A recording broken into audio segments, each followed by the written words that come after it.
دعنا نغلق هذا الملف لأنه ملف طويل ولا يعني وسوف يبقى خلاف كبير للتفريق لكي نفرق ما بين هو لاعب وبين هو يؤدي دوره في مؤسسة اسمها برشلونة أو مدريد أو ميلان أو غيرها.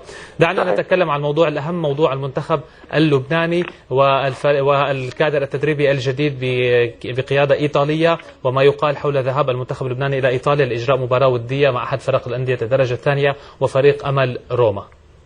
نعم، المنتخب اللبناني سيسافر إلى إيطاليا يوم السبت حسب ما علمت. هناك معسكر جدية لدى جانيني الذي كلف خزينة الاتحاد التاريخية أرقام قياسية.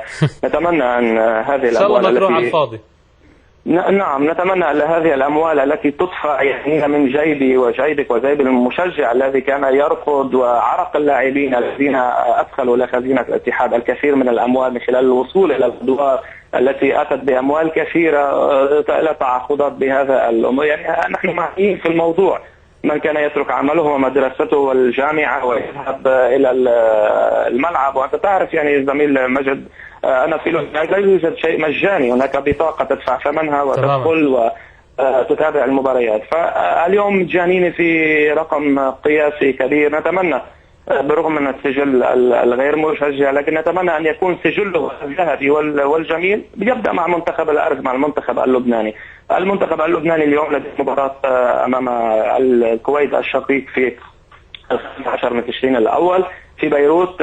طبعا يتحضر بشكل جيد. نتمنى أن تكون يعني العقلية الإيطالية مماثلة للإنجازات التي حققها أيضا تيفو كير الألماني مع المنتخب إن شاء الله. يعني محمد، وصلك خبر إذا في تغيير بأسماء اللاعبين بالتكتيك؟ يعني عندك معلومات أكثر عن موضوع المنتخب اللبناني؟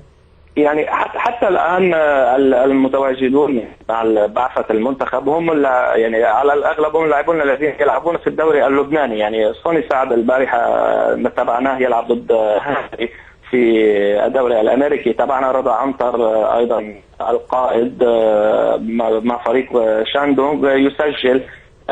بلال نجارين سيلعب في الإمارات. يعني بفهم من كلامك محمد أنه في احتمال الكابتن رضا يرجع للمنتخب؟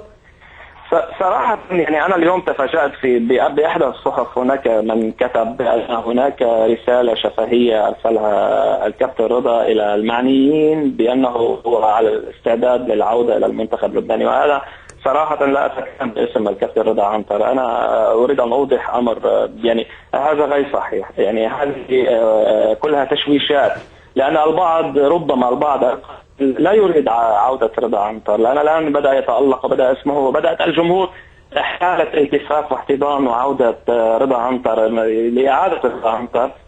يبدو أن البعض بطريقة كتابة الخبر بهذه الطريقة لا يريد لرضا عنتر أن يعود إلى المنتخب اللبناني. أنا برأيي الشخصي، وأنا أتكلم هنا كلام محمد كرفي كصحافي، وأنا صحيح يعني مقرب وأتابع رضا عنتر بشكل كبير ولدي حديث وتربطني صداقة بالكابتن رضا، لكن صدقني ولا مرة تحدثت أو ضغطت عليه أو سألته هل متى العودة أو هل ستعود.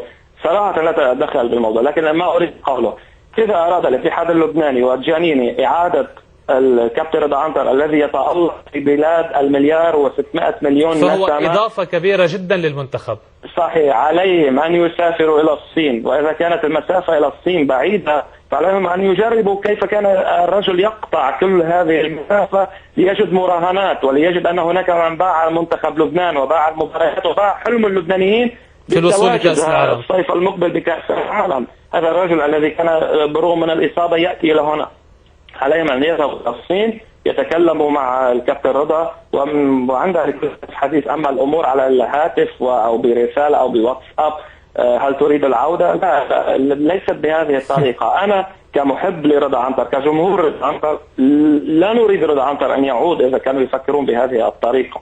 إعادة رضا عنتر لاعب كبير، يعني هو لاعب ذو أهمية كبيرة وله مكانته في الدوري الصيني، وأيضا في مكان ولادته في سيراليون له مكانته وله جمهوره. يعني باختصار فقط أنا أريد أن أقول لك أستاذ مجد، البارحة إحدى القنوات في الصين تخصص لمرحلة الذهاب الآن مرحلة الإياب التشكيلة المثالية. رضا عنتر كصانع ألعاب وكلاعب ارتكاز في مركزه هو الافضل في الدوري الصيني مرحله الذهاب حسب الاعلام الصيني. اكيد استاذ محمد، يعني تعبناك معنا ونعرف انه لا صيام. بالعكس، انا شكرا، مبسوط جدا معكم. شكرا كثير لك، وان شاء الله شكرا. بقادمات الايام بتكون معنا بالاستوديو. مشاهدينا الى هنا نصل الى ختام حلقه اليوم من استاديوم 2013.